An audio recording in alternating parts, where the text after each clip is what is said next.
નમસ્તે મિત્રો, આજે આપણે જાણશું યુરોફ્લોમેટ્રી વિશે. તો મિત્રો, યુરોફ્લોમેટ્રી શું છે? તો એક આ યુરોલોજી પ્રેક્ટિસમાં થતી કોમન એક તપાસ છે, જેમાં કોઈ પ્રકારનું પેશન્ટને પેઇન કે કોઈ સોય આપવાની કે એવું કશું હોતું નથી. આ જે ટેસ્ટ છે તેમાં તમે જેમ ઘરે યુરિન કરતા હોય એ રીતે જ અમારી પાસે એક કમ્પ્યુટર એટેચ ટોયલેટ હોય, એમાં યુરિન કરવાનો છે અને તેના ઉપરથી અમને એની સ્પીડ અને તમે કેટલું વોલ્યુમ કર્યું યુરિન એ ખ્યાલ આવે. તો આ તપાસ કરતાં પહેલાં શું શું ધ્યાન રાખવું જોઈએ?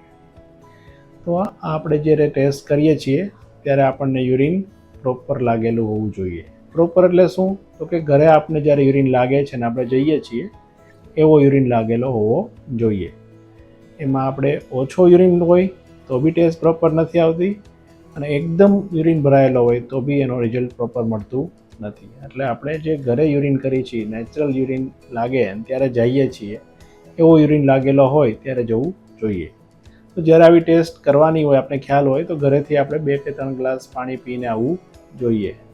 અને પછી તેનો વેઇટિંગ એરિયા હોય ત્યાં વેઇટ કરવાનું છે. અને નેચરલ યુરિન લાગે ત્યારે ટેકનિશિયનને કહેવાનું છે કે હવે મારે યુરિન લાગી ગયો છે.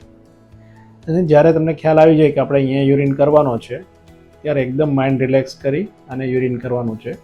બહુ ફોર્સ બી નથી કરવાનો અને એકદમ રિલેક્સ બી થઈને નથી કરવાનું. જે નેચરલ તમે ઘરે યુરિન કરતા હોય સેમ એવું જ આપણે કરવાનું છે. તો આનાથી આપણને શું થશે? તો જે રિઝલ્ટ છે એ પ્રોપર મળશે.